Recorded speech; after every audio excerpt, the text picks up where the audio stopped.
Thank you everyone for joining us. It's fabulous to see so many people online, and I think we'll probably have a few more people join us as I talk.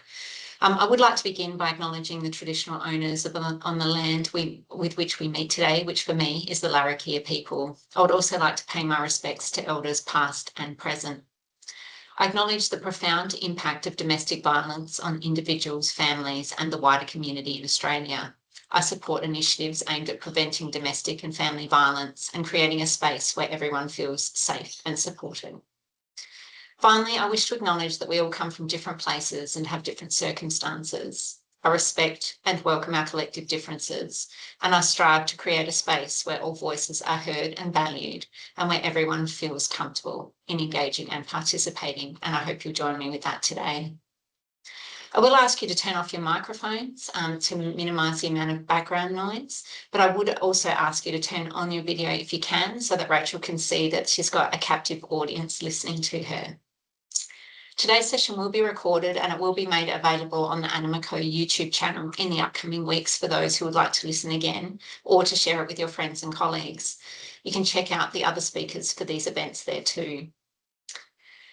Tomorrow we have our second Mind Your Melons session from 12 to 1 Australian Central Standard Time. It's the second part of seven secrets to a healthy mind. You can join even if you weren't available for the last session. The NABS mentoring program Expressions of Interest closed today. We'd love to have you join us for this 6-month program, which will begin in July. If you're interested in being a mentor or a mentee, go to the Animico website and fill out the application form. I hope as many of you join us as possible. On Friday, the 5th of June, we have the rescheduled session of Lunch with Catherine Clift from 12:30 to 1:30 Australian Central Standard Time. Unfortunately, last week we had some technical glitches, which meant that we weren't able to proceed with that session. So I hope that as many of you can join us for the rescheduled session as possible. And our next think tank is with Nathan Hancock on the 10th of June. Nathan will be talking about traceability systems, which could be applicable across a number of industries. If you are interested in any of the upcoming events that I've just spoken about or any others, please check out the What's On page on the Animico website. And if you're not on our email distribution list and you would like to be, please don't hesitate to shoot me an email and we'll sign you up. There will be a survey at the end of today's session. We're particularly interested in your feedback on whether this session was of value or not, but also any potential issues or speakers you would like to see invited to present to you. So on that note, I'm going to thank you for joining today's think tank session. These sessions are designed to be more than a standard webinar. The purpose is to spark ideas, surface different ways of thinking, and help you consider how the approaches shared today might be translated into your own context. As we hear from Rachael, I encourage you to focus less on the specifics of your sector or Rachel's sector and more on the underlying ideas and approaches being used. Consider what challenges in your own organisation or industry that might be related, what elements could be adapted, and how this thinking might strengthen preparedness or response in your context. Rather than looking for immediate answers during the presentation, I invite you to listen for one strong idea that you can take away to reshape your work.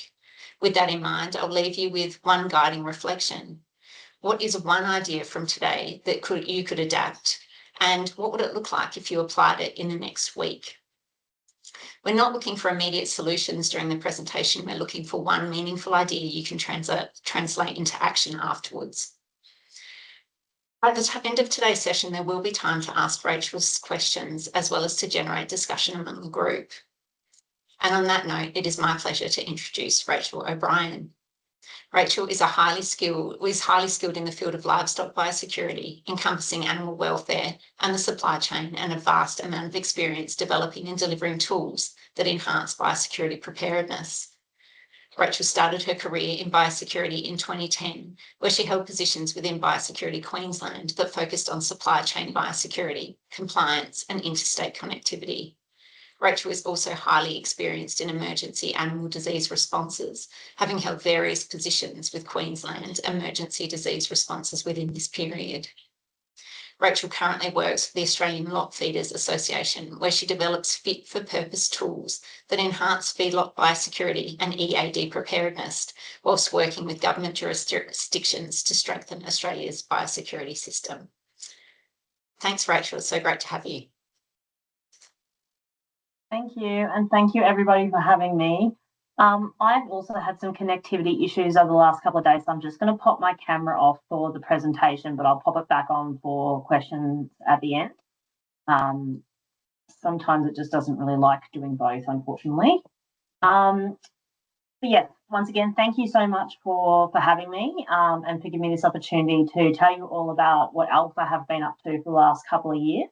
For those of you that aren't familiar with the lot-fed industry, we're the peak industry council for grain-fed beef, essentially. And our mission is to lead the industry in a manner that fosters excellence and integrity, improves the feedlot business environment, and ensures its community standard. Just a quick plug, if you are interested in our industry, our big conference is on this year, 22nd to the 24th of September, down in the Gold Coast Convention Exhibition Centre. So if you are in the area or you're looking for a holiday destination, we always welcome other supply chains and other stakeholders into our industry to come and see what we do. And that's a really great opportunity to speak to a lot of lot feeders at once, or to get across what we actually do with our industry. So I've been asked here today to speak to you about what does it take to stay one step ahead of emerging animal disease threats and spark new ways of thinking about biosecurity. And that is such a multi-layered question, because the answer is there's no one single thing. It is a constant revolving door. Biosecurity is not a static space. Therefore, the first step of this is to really adopt that mentality that it needs constant review and constant improvement, and using any kind of methodology that you can. So that sort of really fits with what biosecurity is, because it's not necessarily one set of practices and it's not a one-size-fits-all. So ALFA have recently delivered a biosecurity EAD preparedness project. It started 2 years ago and we finished that as of December last year. There is a report out there if you'd like to see all the great things that we got done in that project. I'm happy to share that with the group through Anne. But yeah, so we started back in 2022 and this was really why the work was needed. So obviously the presence of both foot and mouth disease and lumpy skin disease so close to Australia really started to heighten those awareness and gaps both across industry and government, which is where our project was actually born. So what we I'm just going to see if I can change that. There we go. So what the project really focuses on, and what we're still continuing to do through our Biosecurity Strategy 2020-2030, is to start to transform EAD preparedness. So this is one of those behaviour changes, as well as some thinking change that, and it's a long-standing biosecurity, I guess, rule, is that preparedness and prevention is always better than having a cure. So it's really around being as prepared as we possibly can to actually reap the benefits. And those benefits really are around cost.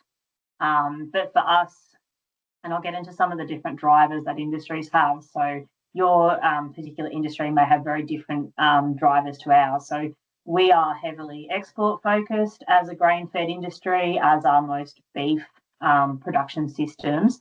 We really rely on international programs that Australia has membership into, particularly around things like foot and mouth freedom. So we're really focused on getting through a response, and those are those 4 phases of a response there: pre-incursion, detection, response, recovery. We're really reliant on getting through those particular phases to get back into production. So we need to get into that proof of freedom phase very quickly to be able to start to give our trading partners confidence that we've eradicated disease. So ALFA's really taken on that mentality of, well, what can we actually do about that, and how do we contribute to a bigger system?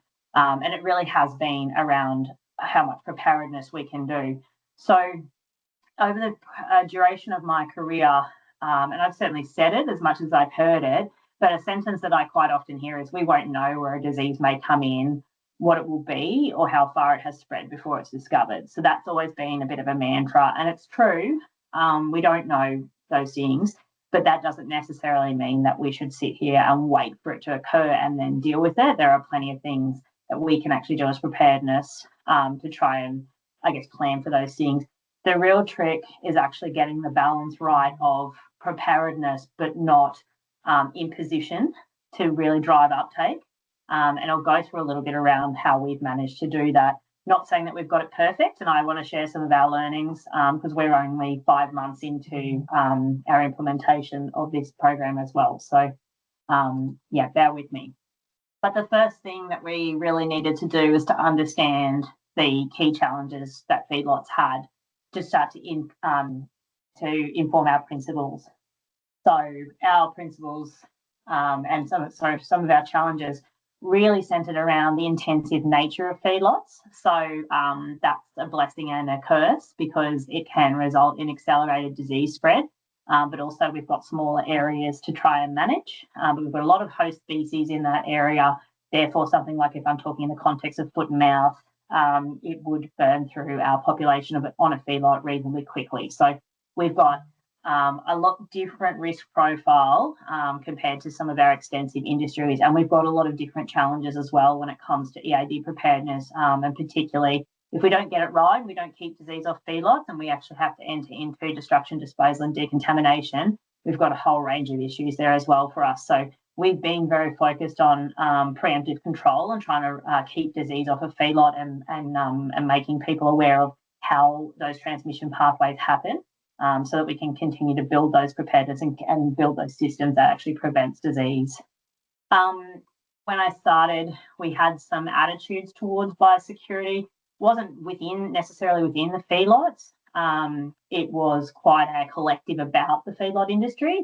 And some of those attitudes were really around, well, it's an outside environment. There's not a great deal of things we can do. So to me, that really highlighted that there was a lot of work to be done around transmission pathways and people learning to, I guess, understand and us putting more resources out to have those discussions with people because that it's, not necessarily going to be a disease that just pops into the feedlot. It's got to come in some way. So we spent a fair bit of time doing that, and I'll go through some of our resources as well.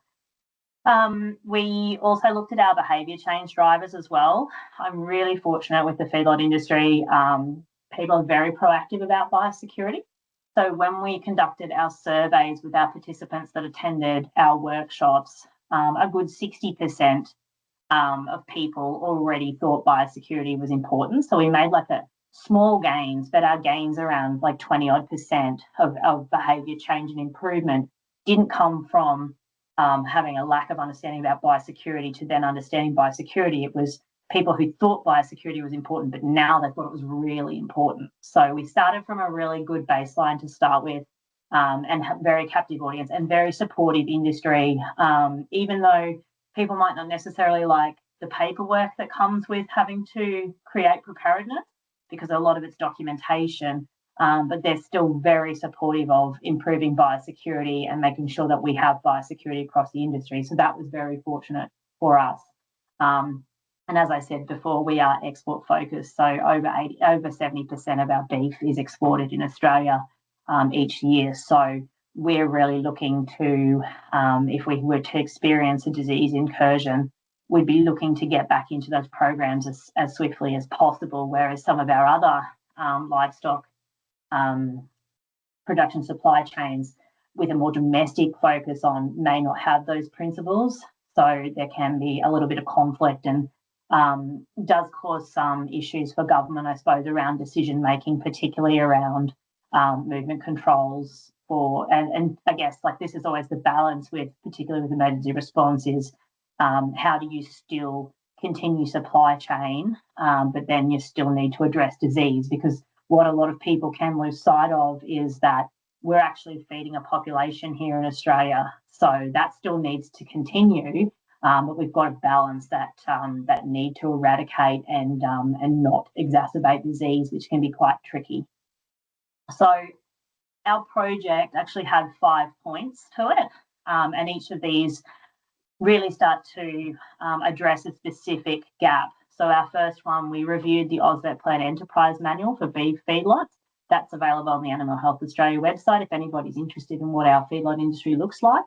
So that was really about us communicating our positions and what a feedlot would look like, and what the supply chain looked like for us to government. So that anybody, you don't need to be an expert in feedlots to work in a response, but if you need to know what a feedlot does, you can read that manual, and that's available obviously 24/7. So that was, and it hadn't been updated. It was last updated in 2010, so it was well and truly overdue. The second component of the project was around developing model feedlot operational procedures for preventing and responding to particular lumpy skin disease and foot and mouth.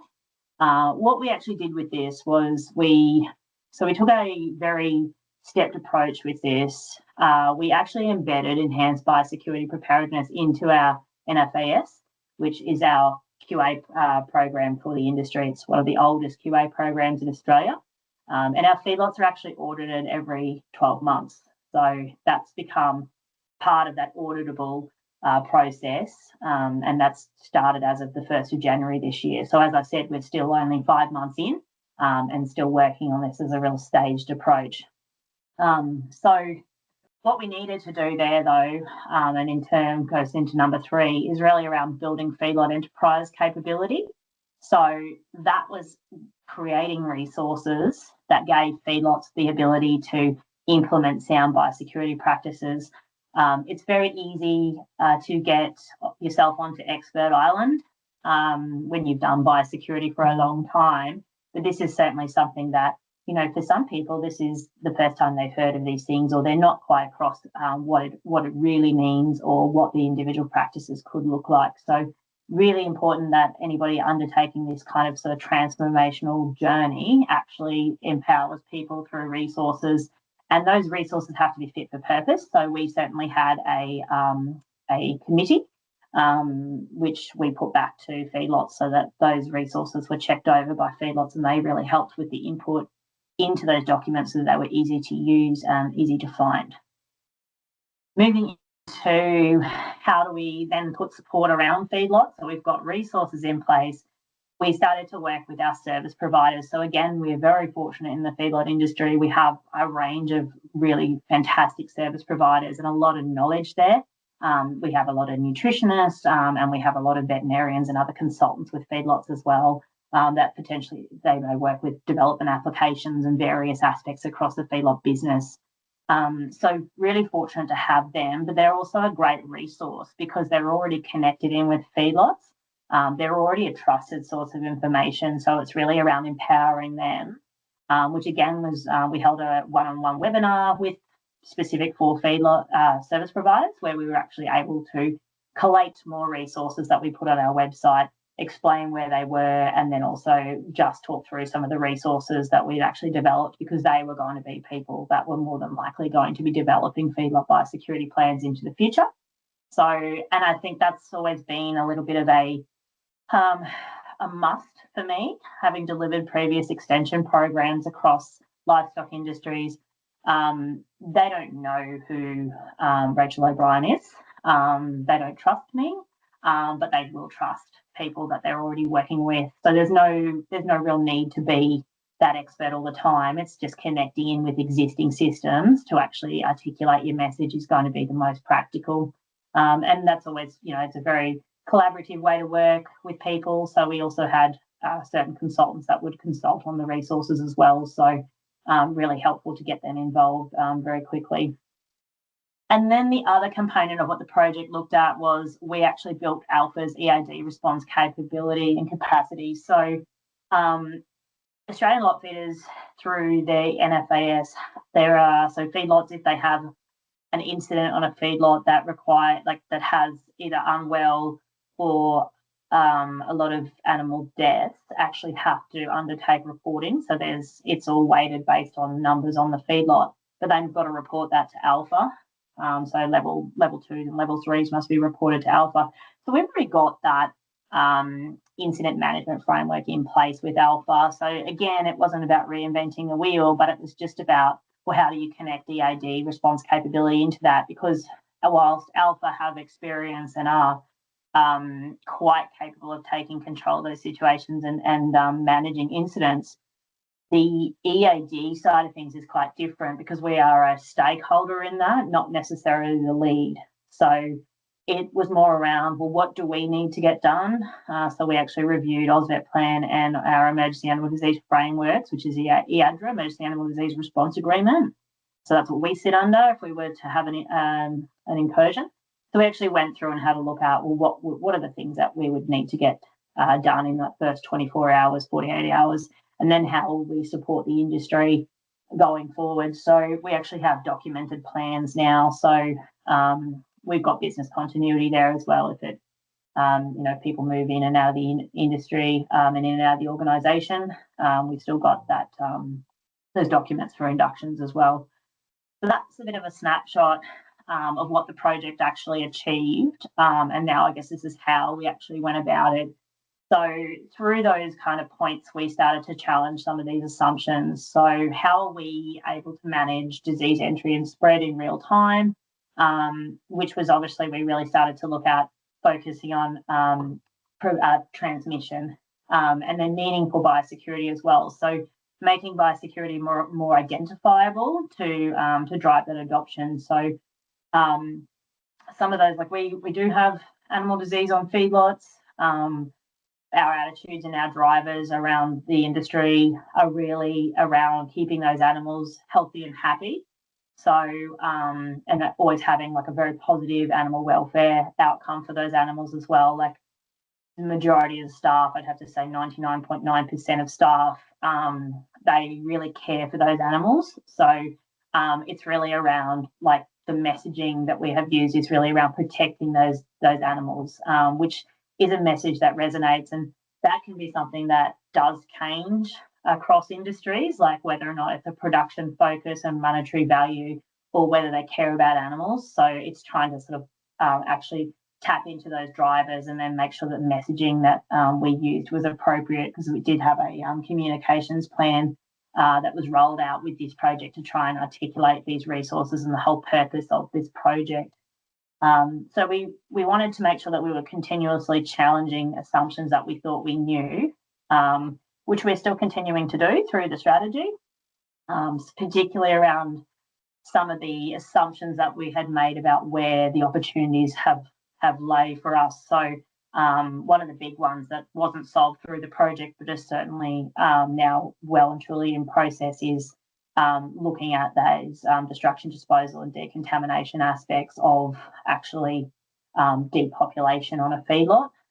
We suspected we were going to have some issues around that just because we have such a high amount of biomass to destroy and then dispose of. So that the project really started to, I guess, verify some of those key challenges we thought we had, and then we were able to start to put together strategies that are going to address that into the future.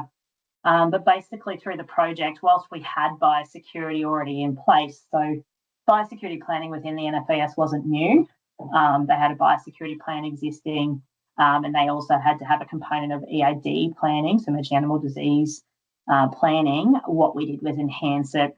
So some of our resources actually started to put a little bit of framework around what enhancing biosecurity actually looks like. So we introduced some new concepts into the feedlot industry. So level 1, level 2 and level 3. So level 1 for us now is no significant disease presence. So that's just day-to-day biosecurity, peacetime as we call it.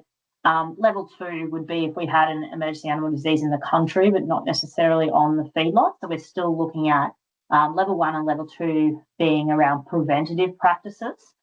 And then unfortunately, level 3, we've had a biosecurity breach and we've got a significant disease present on the feedlot. That starts to, so whilst level 1, level 2 are really around bio-exclusion, our level 3 is around bio-containment. So we've introduced some really key concepts for feedlots that weren't necessarily in the industry prior to the project. One of the other things that we did implement as well with through the NFAS, so there was 2 major enhancements. One was the initiative of having feedlots map out hot and cold zones. So traditionally in biosecurity, you would have hot zone, a transition zone, and then a cold zone. We ended up with just a hot and a cold zone because of how integrated our feedlot businesses are. So they've all got a mill, they've got the feedlot pens, they've got manure piles and effluent as well. And then they've got their administration side of things as well. And they've got machinery and like workshops that they're, mending machinery or servicing machinery. So and this is one of those biosecurity, like making biosecurity practical. If we had gone with our 3 zones, we would potentially have to look at putting decontamination protocols in between a hot zone and a transition zone, or a cold zone and transition zone around various areas of the feedlot, and it was just too difficult. So that's how we varied this. And there are no rules with biosecurity, and I'll get onto that in the next slide. So, if you are looking to implement something around your industry, we're not always beholden to what other industries do. It's really got to be practical and work for your industry as well. So that was one of the major, step-aways from what we did. But we've asked feedlots to create a hot and cold zone. Most of them have basically included the entire feedlot as a hot zone. So they're starting to think about how they might operationalise biosecurity if and when we got an emergency animal disease. I also have the message with feedlots that doesn't have to be hard and fast. If they've got an idea of where they might have a hot zone, but then they go to implement it, or that they see that there might be another issue around decontamination or something, moving feedlots staff on and off, then they can always change it. They're not beholden to what they've got in. It's just trying to get them to think about potentially where they might put these things. Our business, we are obviously very staff focused and labour intensive. So we do move staff on and off feedlots. We've got staff that live at feedlots, and we just simply can't close the gate. So we've got livestock to feed, and they need to be fed every single day. They're inspected every single day. So we don't have that luxury of just shutting a feedlot and walking away from it. We've actually got to get people on and off. So obviously, like the movement of people, vehicle and equipment is quite forefront for feedlots.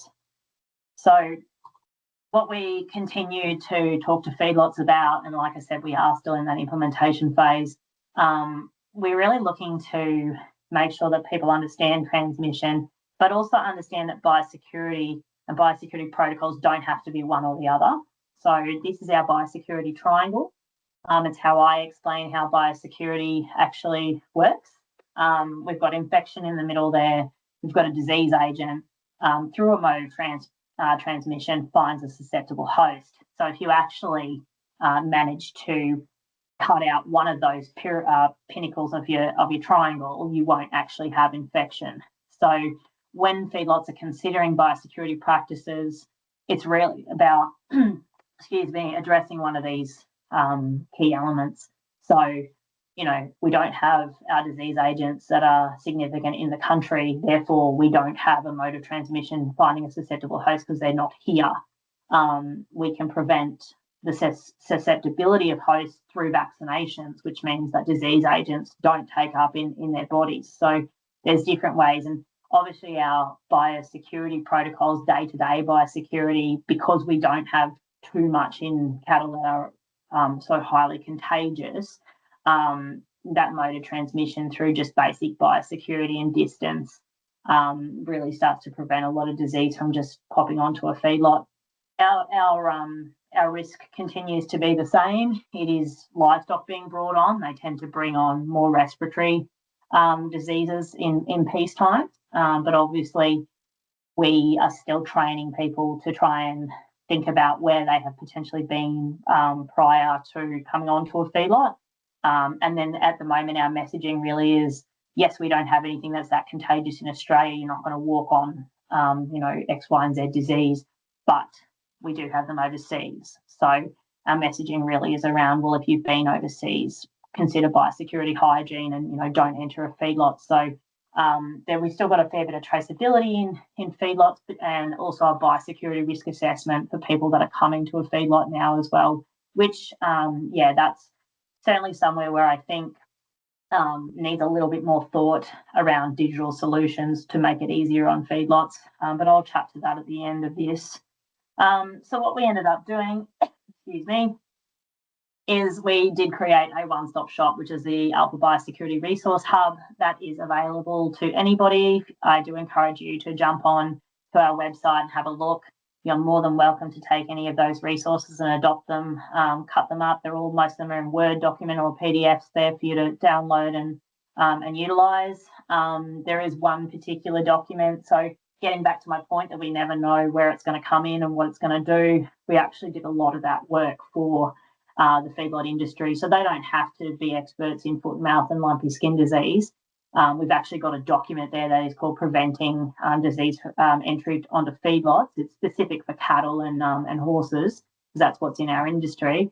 But they can pick that up, look at lumpy skin disease, for instance, and say, well, here are the bio-containment, here's the bio-exclusion activities that I need to implement on my feedlot to keep that disease away from the feedlot. So we've done a lot of that work, and I found that that's probably going to be the easiest way, because this is just, it's not a static space.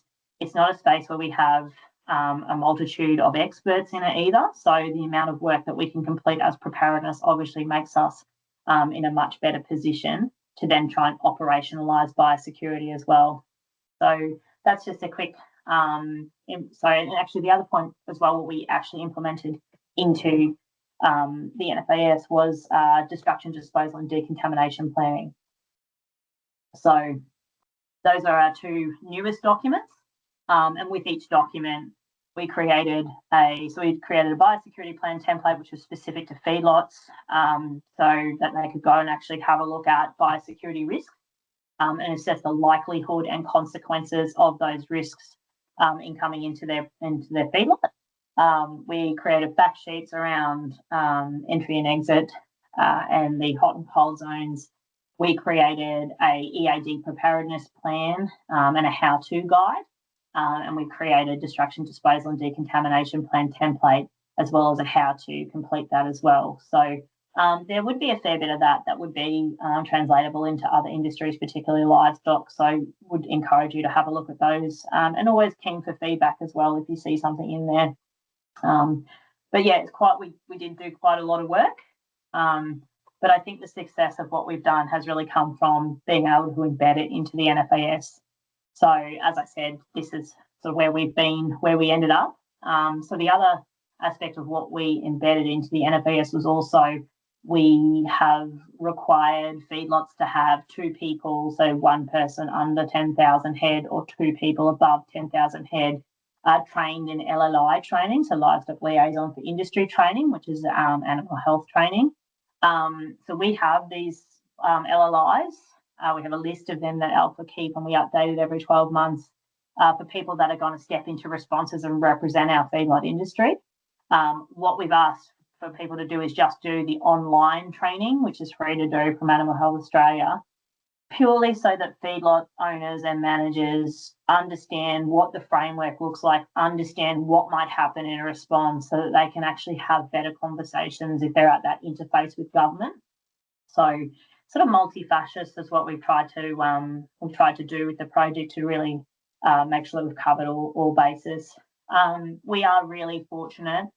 ALFA has its own feedlot tech, so we've got our own training platform, which is extremely helpful and has a lot of information on there as well. We do have a lot of free courses as well around feedlots and obviously operations on feedlots and things like that. You can sign up for a feedlot tech course. We do have plenty of free courses in there as well. And then we get into some of the subscription type courses that we do. But our biosecurity stuff is free. We also have some foot and mouth disease training specific to feedlots that we've actually just developed through a Victorian biosecurity grant that went live there earlier this year. So we are really starting to focus on training, and that's really where we've gone in the last 12 months is, okay, we've created all these resources, now we actually need to train people in how to use them. So we've got a biosecurity fundamentals course, we've got that foot and mouth disease course, and we also created a destruction, disposal and decontamination webinar series. So that's specific webinars. We did a series for a week that focused on an hour and a half worth of webinars each day that actually gave people the opportunity to come and ask questions because they'd started to fill out their plan. So being able to connect with people and get their feedback as well, it's been really helpful.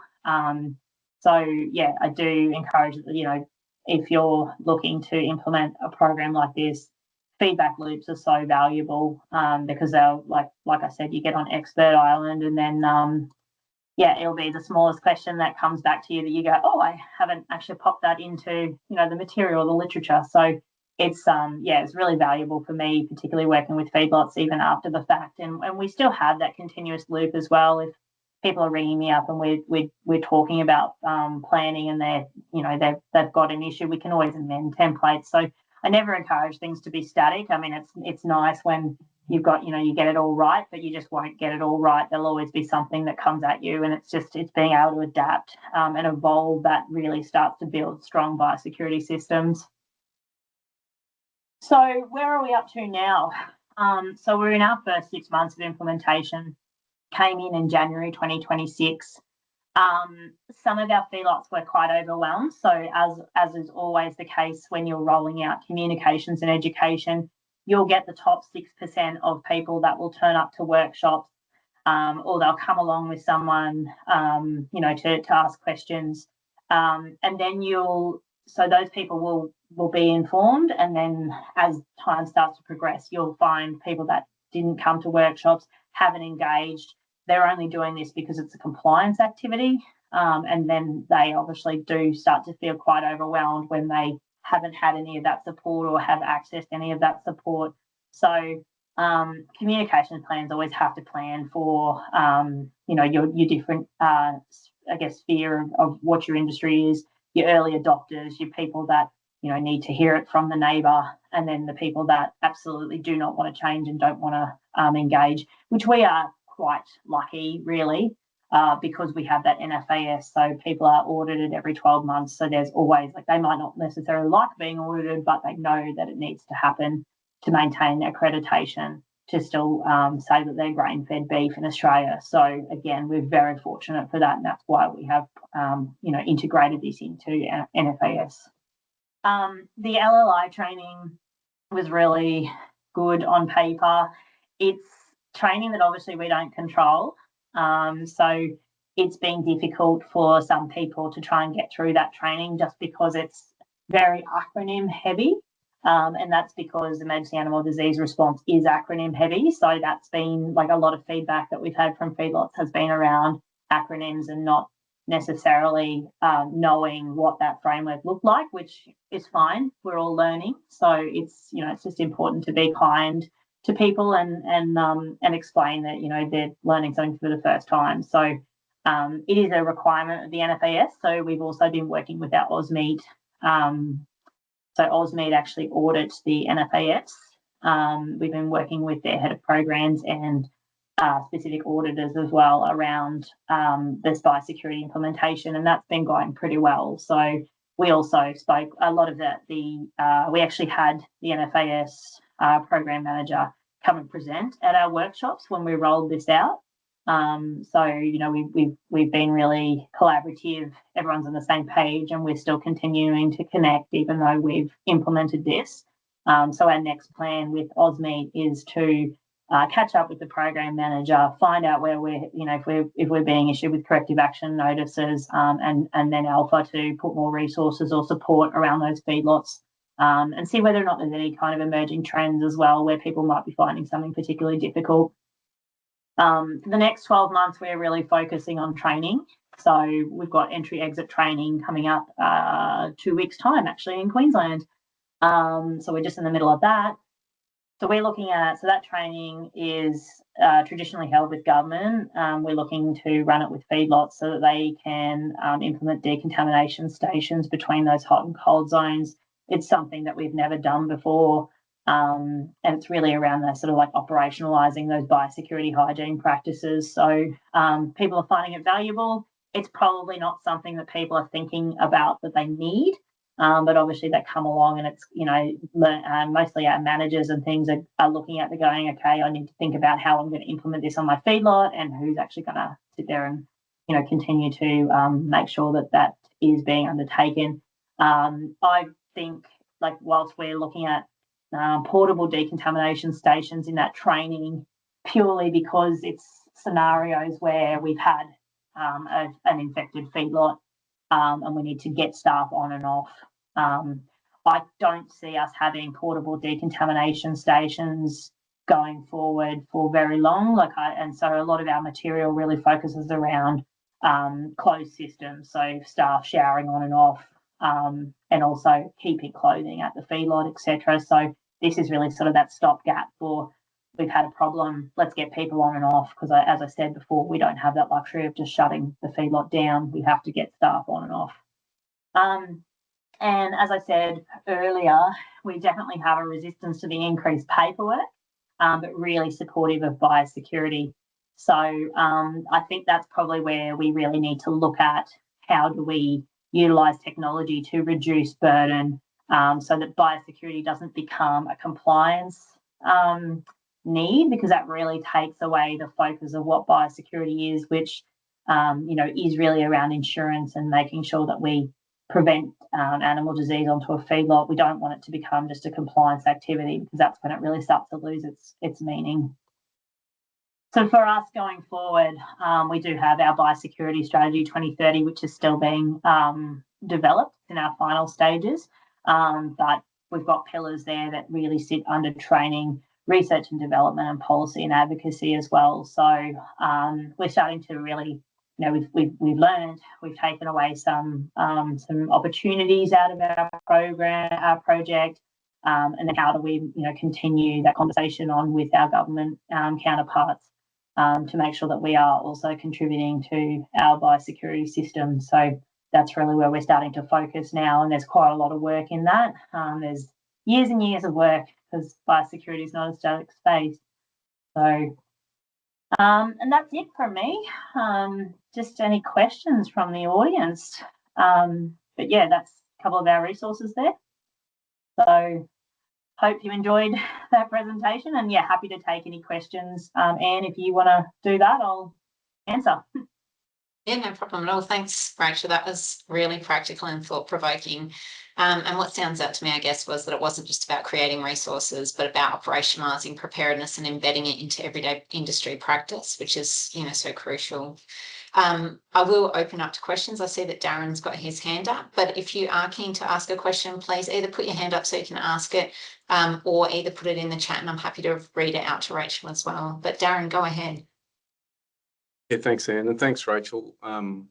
Yeah, congratulations on a really good presentation, and also all the work that you've done. I think it's really impressive to see, what you've done in terms of biosecurity preparedness. My question is really sort of higher level, and you mentioned this sort of at the beginning of your presentation in relation to preparedness and investment in preparedness. We all know that, prevention is better than cure, but when you're asking people to invest either in kind or with even a small amount of money, as the case may be with a lot of the preparedness that you've done with a lot of the documentation, it's still hard to get people to buy into it, because it's an investment for, it's like an insurance policy essentially, because if something does take off, a small investment will lead to a huge saving down the track.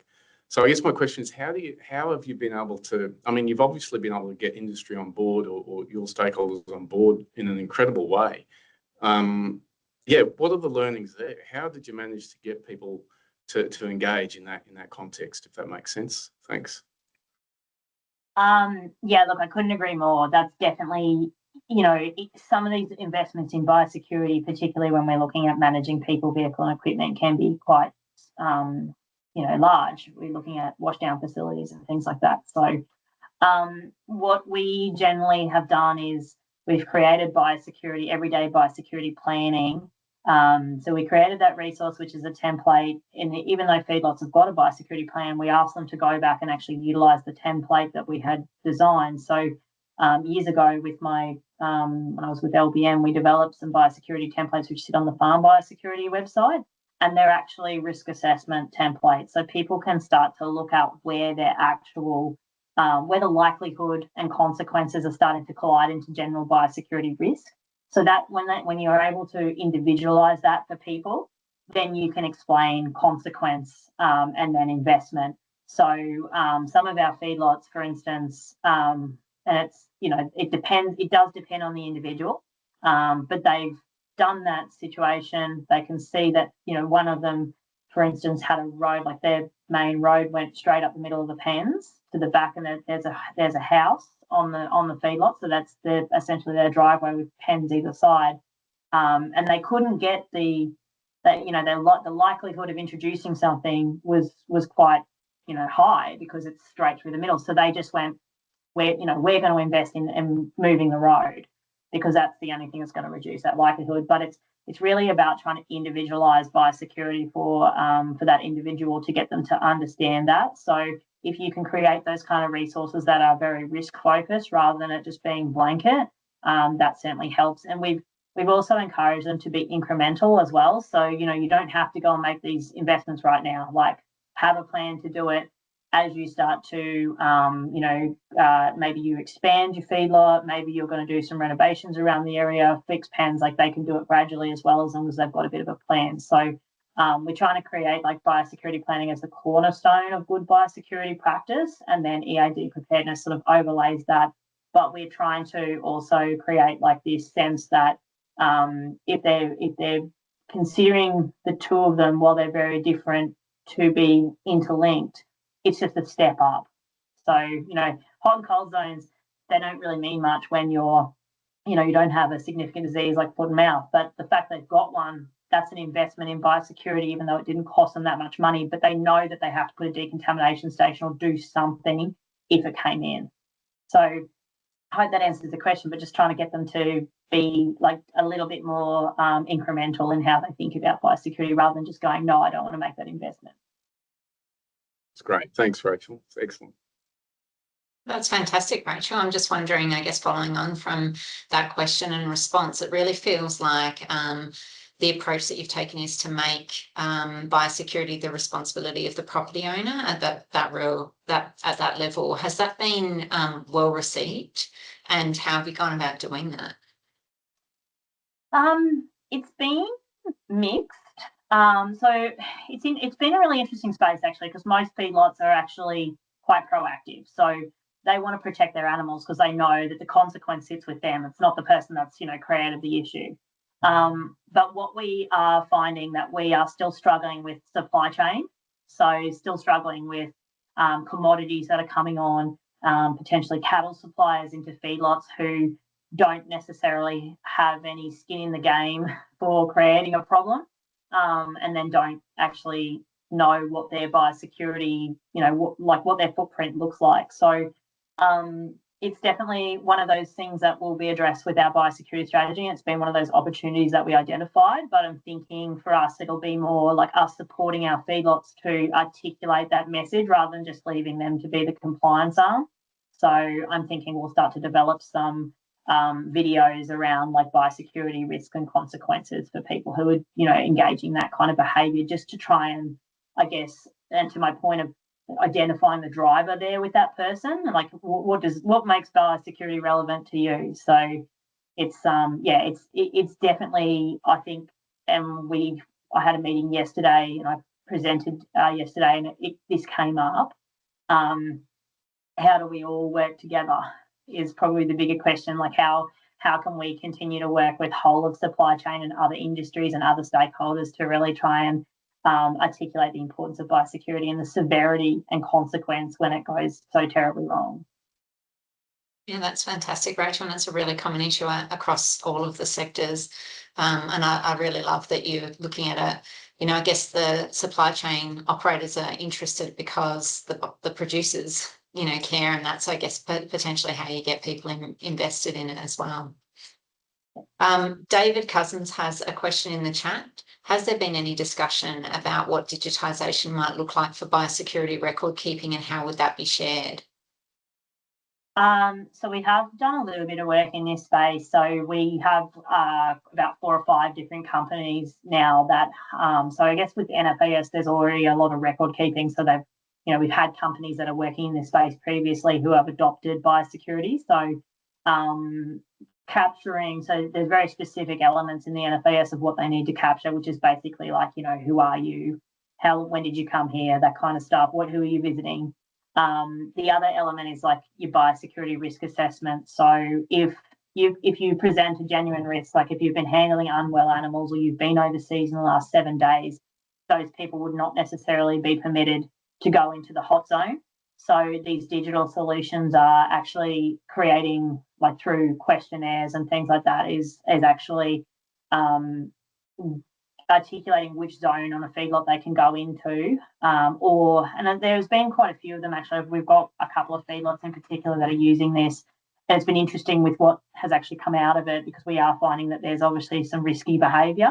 So it's been good, but the behaviour change is really around they're not necessarily able, like they've done this for the whole, you know, for years and years, and there's not been an issue, but it's getting them to understand that that's a potential transmission pathway now. So you know, these people that are, you know, they have handled unwell animals and they haven't necessarily put a biosecurity control in place, have to do something to reduce their risk. So there's still that human requirement, but to have that conversation with that person. But yeah, there are definitely systems out there. They're sort of adapted traceability systems as well. So there's one particular service provider that they use geofencing and geomapping. So it captures phones, mobile phones, that kind of stuff that's going on and off. So yeah, it's pretty cool. I'm quite a early adopter, so I really like that kind of technology side of things. But yeah, they're definitely, the solutions are out there, but at the moment they're sort of more bespoke. And then I've been working with some of our medium-sized feedlots who are just capturing that kind of information with like a Microsoft form, and they've got it there and it's all sitting there for their audit. So yeah, if it's not sort of pinging up, it's business as usual. But yeah, lots out there. It's great. Thanks, Rachael. I guess you've sort of mapped out what's next for the 6 and 12 month sort of timeframes, but through this process, have you actually identified some other major opportunities for innovation in emergency animal disease preparedness, either for the feedlot sector or more broadly? Oh yeah, there's definitely plenty of opportunity. There's quite a lot. The Biosecurity Symposium that Animal Health Australia have previously managed usually brings that kind of stuff together. There's, I think, particularly from the animal perspective, there's a lot we can learn from plants, like you know, being able to capture you know, viral particles in the breeze, you know, infrared technology, AI technology of identification of insects and other vectors. There's huge opportunities around that, not only for surveillance, but also for early warning and early detection processes as well. So it's definitely on my list, like to actually conduct a sort of full scale of, you know, well, where are the biosecurity techs and where can they be relevant? One at the moment, like I guess low hanging fruit really is around traceability. So if you've got a traceability system in place that is actually capturing visitors on and off, that's got huge gains in preparedness, because if you can, you know, say with certainty that you haven't had a certain, you know, say we had an infected feedlot that shared a truck or something like that, and they've come to the feedlot. If you can say with certainty around dates and times, and that's excluded out of those infective periods and whatnot, that's obviously going to somewhat loosen movement controls, or not necessarily give you what we would call a trace premises. Like, so you're not under like lock and key, you'll still be under movement restrictions, but not as treated as like potentially becoming infected. So there's big gains to be made there, but again, it comes back to that you know, that investment that you're willing to make as well. So and we want to try and make it scalable for feedlots as well, so we don't have, you know, small feedlots that have got massive you know, investments to be made in around traceability. It'll be scalable. It's awesome. Thanks, Rachael. Well, there aren't any other questions at this point. So what I'm going to do is encourage everyone to reflect on what they've heard today and consider how it might apply to their own work. One of the principles from today's session, what is one principle from today's session that could strengthen preparedness in your own organisation or sector? Are there practical actions or strategies that you can take back to your team or organisation? While this initiative might not be quite right for your context, there may be elements or principles that would work for you. Think of one key insight or takeaway that could make a difference in your context, or how you might start applying it. By turning today's discussion into action in your own work, we can collectively strengthen preparedness and drive real improvements across our sector. Now, I do want you to join me in thanking Rachael for a fantastic presentation. I really appreciate it, Rachael, and you really did take on board the brief that I gave you, so I do really appreciate that. I also acknowledge that Darren has popped a survey into the chat. If you could take a moment just to fill that survey out, that would really help us to structure these sessions so that they're really meaningful for you, to get presenters and topics that are of value and use for you in your industries and contexts. But thank you again, Rachael, for joining us, and thank you to everyone who took time out of your day to learn something new. Really appreciate you having you here. Thanks, everyone. Have a great rest of the day. Thank you.